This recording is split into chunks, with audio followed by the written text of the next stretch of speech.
ng Aurora, and that's the kind of intersect na gusto nila dito sa TLPH kasi they've already got round 1 nila or game number 1. Pero let's see kung paano yung magiging adjustment nila dito. At dito na nga natin makikita ang huling bahina ng laban. No, unang laban ng ating Timeless Champions. Again, week 2 pa lamang to. By week number 6 ay magkikita sila muli. Pero ano kaya magiging ending nito? It's TLPH versus Aurora Gaming. Let's see kung may asim pa rin ba ang Lunox Gold Lane ni Oheb? Yeah, again may death ball capacity ang TLPH. One problem that they have though is yung entry nila laban sa Aurora, lalo sa mga objective fights na kung saan never nilang maaabot yung Novaria Niue. Ang hirap nito, no, kung sakali ikaw TLPH. But still, a happy day kasi nakita ko rin nag-Lunox today. On the same day, si Kelra at si Oheb. Pero for far, para dito kay Demon Kite, what a great job on to kiting out onto Sanjin JP. Sigma pattern no? Dumadaan ng mid ng pupok muna bago mag-Lethal Wanderer. And normal pathing naman to for the Lancelot kasi nandun yung capacity mo na mag-poke because of the minion waves. And then babalik lang din naman sa iyong jungle camp. So might as well, diba? Dumaan ka muna ng mid lane. Pero ito, dadaan na muna. Sanford onto Edward. Makakasalubong si Light, but still, hindi pa rin naman agad-agad tayo makita ng mga solo first blood sa ngayon. At ang nakakatuwa sa ginawa ni Edward doon ay alam niya na kung mauna siya mag-level 2, the power spike is in his favor. Yung level 1 lapo kasi hindi talaga kayang pumalag sa level 2 na isang actually ginawa pala ni Sanford dito. Level 2 na Arlot. So ang bilis ng quick thinking niya doon. Mabilis na quick thinking ba? Ganun siya kabilis. And ang kagandahan niyan, kahit i-fix ni Edward, nandito kasi yung YSS. So pwede nilang patayin ka kay Judo. Aray! What? Ayun pala, ang first blood, Demon Kite onto Oheb. Hindi ba parang ang weird na ang aga ng Lancelot doon sa gold? I mean, that's too deep as well from Oheb. May mga rule, by the way, sa MLBB, no? Kapag walang tao sa mid, kapag yung side lane mo ay nanlalaban, auto-gank din for any side. And unfortunately for Oheb, nakita siya ni Demon Kite. Wala namang ibang re-respo doon. So pumasok agad yung Lancelot. Okay, medyo malalagyan din sila Sanford. Di naman tatama dito yung break. Uy! Pero hindi, yung air trigger pa lang ngayon para kay Edward. Pero sa ngayon, Sanford on to the front. Pero Edward pa makuha ng Turtle. JP on the other hand. Wow. Ay magkakaroon naman ng magandang surge of life. Kaso nga lang, mamamatay pa rin siya. Slash here from Sanford. But still, hindi ito mag-equate onto a kill para sa TLPH. Malinis na team fight mula sa Aurora Gaming. Napitas na nga nila si Oheb. Nakakuha pa sila ng team fight and a turtle. Total win para sa kanilang early game fight. Yeah, Lunox death aside, ito yung strength ng team fight ng Aurora. Again, it's not the late game aspect of the Novaria, but yung utility aspect. Napakahirap lumaban dito sa harap ng Hylos na anlagkit na nga, lalagkit pa lalo, tapos hinahabol ka ng Harit, hinahabol ka ng Lancelot, hinahabol ka pa ng Lapu-Lapu na may sariling stun. So for TLPH, parang kapag pumasok ka, kailangan sigurado yung mga target sila ay mamamatay. Ang problema kasi yung nag-iisang target nila, dalawa, pero isa lang yung pwede nilang labanan, may revitalize pa. At ang nakakatuwa dito for Aurora Gaming, even if you want the kills to go sa mga carries mo sana, 2-0 on Light means na mas maaga niya makukuha yung lock item niya, which is the Elegant Gem if Hylos ka. Lock item na yan The moment na makuha mo yung Elegant Gem ng Hylos, good to go ka na. Parang sisisi yan Yan yung first stage ng lock item, men. Warax. Parang pagkakuha, yan na yun. Okay na yun. Hylos ka na. Okay lang sa kanya yun, di ba? Pero ngayon, hindi yata magiging okay si JP. Nasakop siya doon ng Southern Force. Aabot pa rin yung Synchrovision ng Chrono Dashes. Oheb is the next target. May Demon Kite na nag-aabang. Makikita pa si Sanji. Lumilipad-lipad. Kaso mukhang abutan ba? Hindi. Yun muna ang magiging sagot. Saved by the Cyclone ay. At makakatakas pa nga doon. Pero si Oheb mag-isa na naman. Nilatagan. Nandiyan pa yung Tusok. Ito naman yung power of order for the Billions. Uy. Sinalo ni Carl TZ. Yung Star Shadow from UA. Grabe para sa baby niya. Sabi niya, sige, sasali ko to. Nakita ko na yung Novaria Pero ang problema dyan, naiwan. Si Doming dito sa may top lane, walang sagot. Yung Lunox dapat yung pansagot nila. Laban dito kay Doming Kite on the Harith. Pero ngayon, kumpleto na yung Starlium site. This is one step to the door, to the window na hinihintay ng Aurora. Ito na yung kanilang power spike. Okay, muntik na mabura. But still, very good timing here for Oheb. Delikado yung buhay ngayon for TLPH. Meanwhile for Aurora, lipat naman ng sites dito sa Pagong.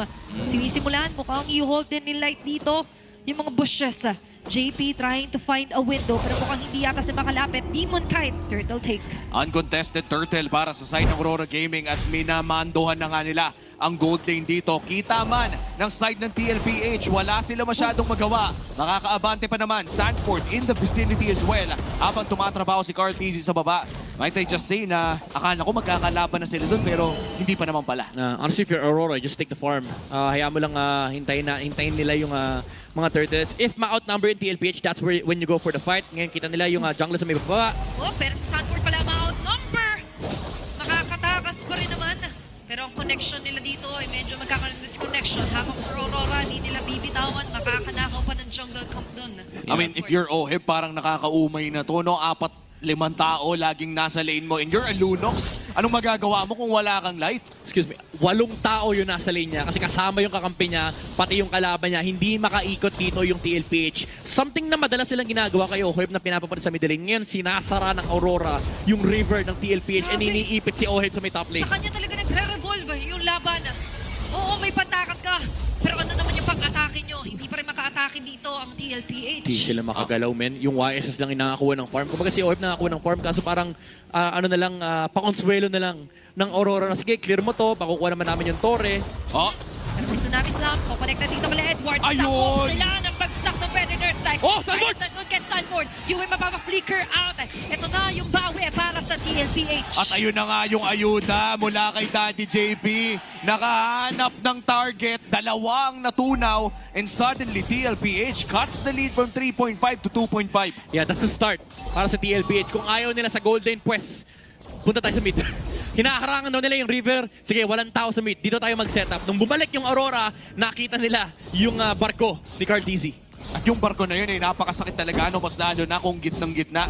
Yung revamp nating Mountain Shocker, guys, hindi na pang utility lamang. Pangpatay na yung ulti dito ng isang YSS. Pero ano pa rin, nagper-persist pa rin yung problema dito ng TLPH na hawak ng Aurora yung mapa. Nakakuha ng panibagong turtle objective dito yung Aurora. More XPs for them, Edward. Whoop, tatapos Hoy! si Jimmy, pero makapag-flicker out pa rin.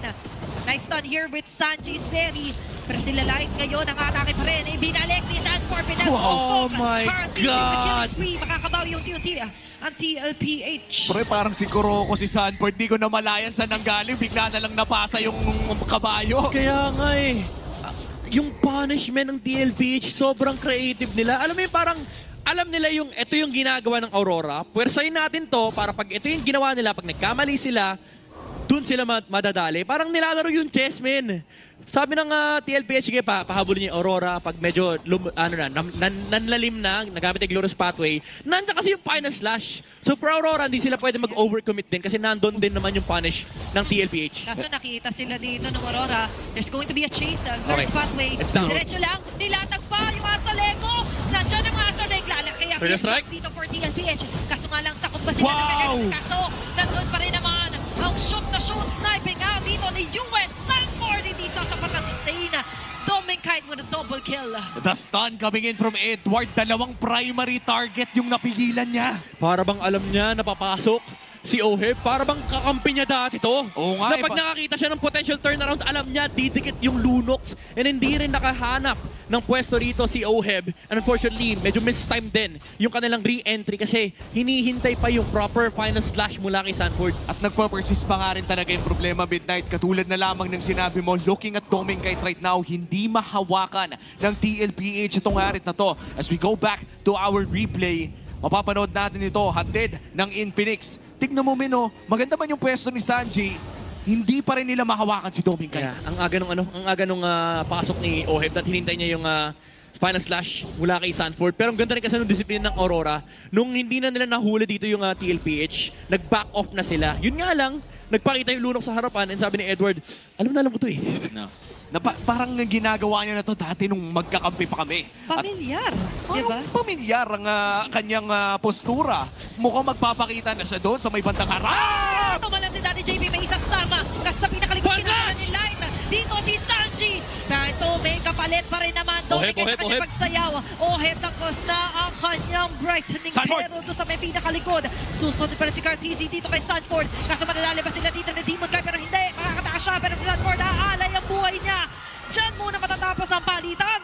2 for 2 ang naging trade natin doon, pero lamang ang Aurora in terms of sustain at pati na rin pwestuhan around this Lord area. This is the first Lord of the game. Ang tanong, ibibigay ba ito ng TLPH? Mukhang ang sagot ay oo, and that's gonna be a Lord secured para dito sa Aurora Gaming. Yeah, mahirap pa rin ito for TLPH. Even though nakaharap sila ng magandang final slash mula kay Sanford, unfortunately, their team fight revolves around 2 ults. Yung Feathered Airstrike at pati na rin yung Brilliance ni Oheb. Nako, Cartesi, sumubok ka. Grabe. Pero hindi pumasok. Suwabe. Swabe pa. Suwabe yung mga dashes. Pero again, going back, no, very ult dependent yung TLPH. Yung ult ni Sanji at pati na rin yung ult ni Oheb. Lalo yung 2 states ng ultimate ni Oheb. Kasi ito yung panlaban niya sa Harit. Ito yung pantunon niya rin sa mga frontliners. Ang problema, super heavy commitment to for TLPH. Meanwhile, you have Aurora na ang daming dashes. Flicker though from Edward.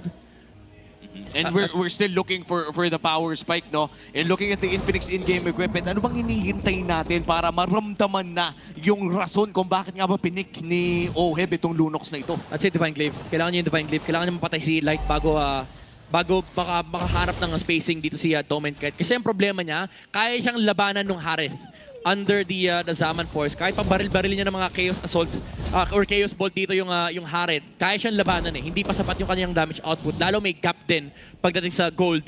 So for TLPH, they need more time, honestly. Either they need time or they need the miracle set mula kay Sanford na mahuli nila yung Harith. Let's see kung yun nga ba ang mangyayari dahil 6,000 na ang kalamangan ng Aurora Gaming. Nagmamarcha na rin ng Lord sa may bandang top lane. The Holy Shield is available at puputok ito pero hindi agarang mamamatay yung Lord. Makakadamba pa rin pero hindi ata magagamit ng side ng Aurora Gaming ng Lord na ito para mag-push. Conceal na burn na for TLPH. Okay, nakita ni At may JP. nakita! Nadali niya nga dito kasi makaka-exit pa rin si Demon Demon Kite! Kite. Hindi makaka-exit na dito si JP. Demon Kite on to Sanford. Nahihirapan sila.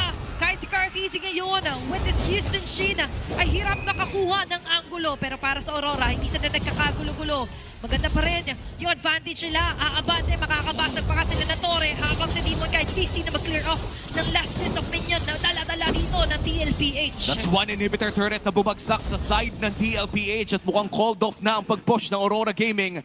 Nasaan na tayo sa larong ito, Midnight? Nasa territory na tayo na factor na yung late game Novaria. Kasi ngayon yung mga binabaril na Star Shatter ni US, especially with the Lightning Tronshot, ay napakahapde. Every hit, mga nasa 1,000 yung damage yan. So if because Cartesi or kasi Oheb, definitely hindi ka masaya kapag tinatama ka ng mga snipes mula kay UE.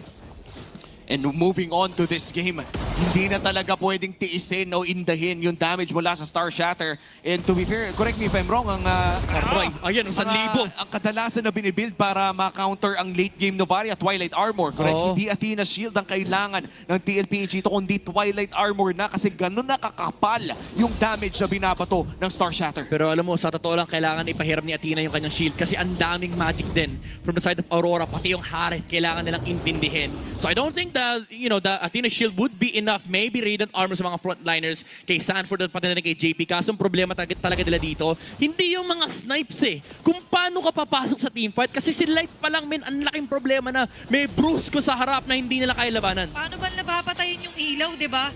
Kasi Oo. going in blind dito on TLPH, to be honest, and as well as hindi sila makapag-spread out sa mapa dahil laging may threat nga ng sagasa dito with the Glorious Pathway, tapos may malagkit pang follow-up ng Astral Echo. At higit sa ayun nga yung Astral Echo paano man lalaban ang naiilawan. Nakikita ng Aurora Gaming ang bawat galaw ng TLPH in a team fight dahil na rin sa mga Astral Echo ni Yue. And with this Lord pushing in the top lane, pwedeng kontrolin ng side ng Aurora Gaming ang mid lane and bottom lane waves para magsabay-sabay ito halos at mahirapang dumepensa ang TLPH. Nagkakreate na naman ng runway dito ang Aurora. Mamarch sa gitna ang ilang mga miyembro. Nilatag natin Sanjo kanyang Predator Strike.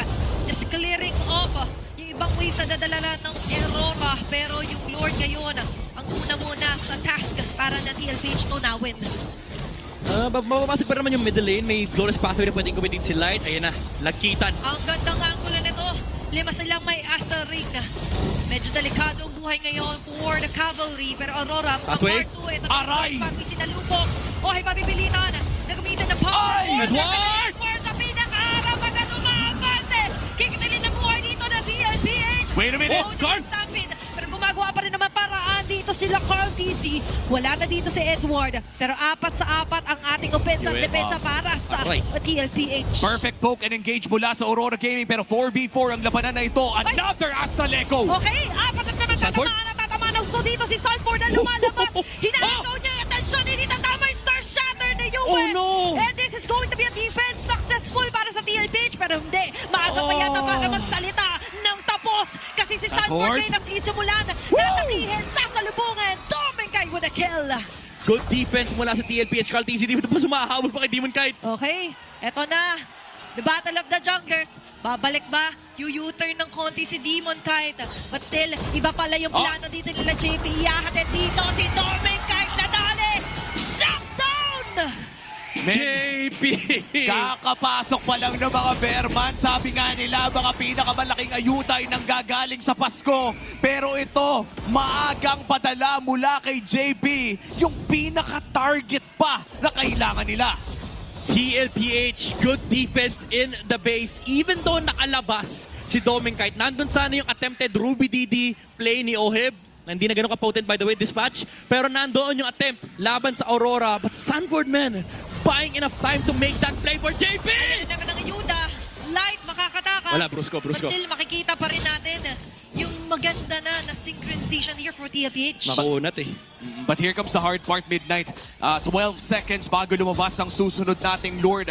And alam naman natin, ang parehas na teams na to ay talagang batikan pagdating sa Lord Dance at ang laki ng lugi ng TLPH dahil tatlong inhibitor turret ang wala sa kanila. Yeah, this is a major objective. Wala pang mga battle spells dito for the side of TLPH. Kumpleto for the side of Aurora. Yung mga nagmamatter, which is yung flicker ni Edward at pa rin yung purify ni Domenkite. At magmamatter din dito kung makakaagaw ba. Carl TZ, pinapalan yung mga Domeng, Domeng! ngayon. Si JP yata kaya pakawalan. Edward nag-jump in na rin. Pero pa naman mga ultimates dito for the side of Aurora. Pero for TLPH, as you mentioned, hindi sila basta-basta makakapalagpo. Yeah, medyo ang tapang Sakit. Ang tapang ni Domenkite kanina, alam niya hindi siya papalaga ng YSS kasi nakaharap din naman si Light. Kasi kapag nag-traceless dito yung YSS, mauhuli siya nung sundot nung Hylos at baka maabutan pa siya ng Aurora. So TLPH, they had to concede the Lord attempt against Aurora. Ang problema nila ngayon, again kompleto lahat. This time around, pati yung revitalize mula kay Light kasama na. Pero gagawa sila sarili ng play. Okay, basta The Express! mahuli nila dito si Yue. Nandun ba yung burst? Oo, enough! Yung magiging damage dito nila Oheb. Pathway? Habang si Light naman, sasalubungin dito. Sa my kabilang kanto goodness. si JP, magpapahabol pero hindi siya papansinin. May Lord pa rin na kailangan tunawin dito ang TLPH. At tuloy-tuloy pa rin ang Better pagkakati dito ni Domenkite. Ang pwede pa rin na mamadali. Maabot siya ni Sanford pero hindi natama yung final slash. At ngayon, slashing Oh my the life God! of the Lord. A defense para sa TLPH. Purify Force para dito kay Domenkite. And another successful defense para sa TLPH. Man, I'd have to say, this is Big TLPH. Welcome to the Express. Kung saan sila yung nauuna. Anong dedepensa ng Lord? Pwede naman fumas break. Oh, wow. Ganito sila nung M4, men. Bawal ang Lord defense sa kanila. Lalabas sila ng base with the conceal. They found the perfect target. They found Yue. And because of that, wala yung ilaw. Nandyan si Light pero walang vision. Yung Aurora. Perfect setup mula kay JP. Dagdag sa listahan ng kasalanan niya. Imagine mo pare, palipad na yung Novaria, babalik na sa outer space. Nando na sana, pero na-flickero pa rin. Ganun kabilis yung nangyari. And the Echo Express lives in the Liquid Stampede. As we check the Infinix in-game equipment, hindi na nagmamatter ang gold lead Wala ngayon. na. We are in the near equilibrium Yes. para sa lahat. Ito yung tinatawag nating ceiling ng mga teams. Ito yung ceiling ng mga heroes. This is gold equilibrium for both sides kasi pareha silang lock item na halos. Medyo ano na lang, mga immortalities na lang, mga konting defensive Item items swap. for the tanks. Yes, item swap. Pero alam mo, yung play na yon hindi tumigil sa hindi tumigil sa fast break ni JP eh. Yung flicker ni Sanford na final slash si Domenkite, tapos may kasalubong na Chaos Bolt mula kay Oheb, natunaw kagad yung Harit. Di siya namatay do, pero napigil yung push ng Aurora. Kung iba to, wala ka ng inhibitor, matatakot ka. Pero sila, bakit ako matatakot? Ayun, oh! Sila pa nga yung pumapersa Oh my na goodness. makahanap ng What team fights. Grabe! Imagine mo, no, lugi kayo. May tatlong inhibitor turret na bumagsak sa side nyo, pero wala kayong pake. Yeah. Kaya clear natin yung wave, sapakin natin Aurora, and for Aurora, they need to find that winning team fight again. I feel like ang kung may mahuhuli sila dito, Sanji should be Oo. the choice. Alam Kaya pala sabi ni Sanford, wala pang kapesidad. Wala pa Di ba eh. pag wala siyang kape, Wala siyang pake. Kaso mukhang nagkape ata after the game 2 eh. May pake na siya ngayon eh. May pake siya sa ginagawa niya. Pero wala siyang pake kung lugi sila kanina. Tama. Ngayon, nagmamatter sa late game. Alam mo, itong laro ng TLPH, ito yung mga classic motif na kung matatalo ko on my own terms, I will go out guns blazing. Hindi pwedeng hindi pumalag.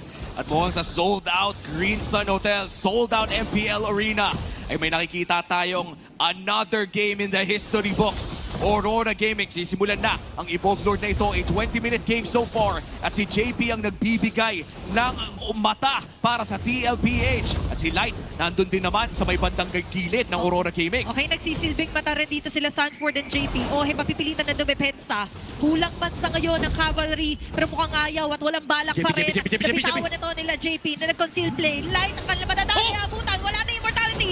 Pero kapilit yata na Hold ito it! buhay ni JP. Pero sa kanyang pagkatras, isasama niya dito sa Elmer at tatamaan. Oh, Elmer sa pinakalikod na Kenzo Salt. Domingay! Sala na ng mga immortality. Domingay! The base! The base! Base! Base! Yung boxe na DLBA! Oh! Ay kakayanin pa naman! May maaabutan pa si Sanford! Di mo Sabi na- na hindi kami dyan babagsak!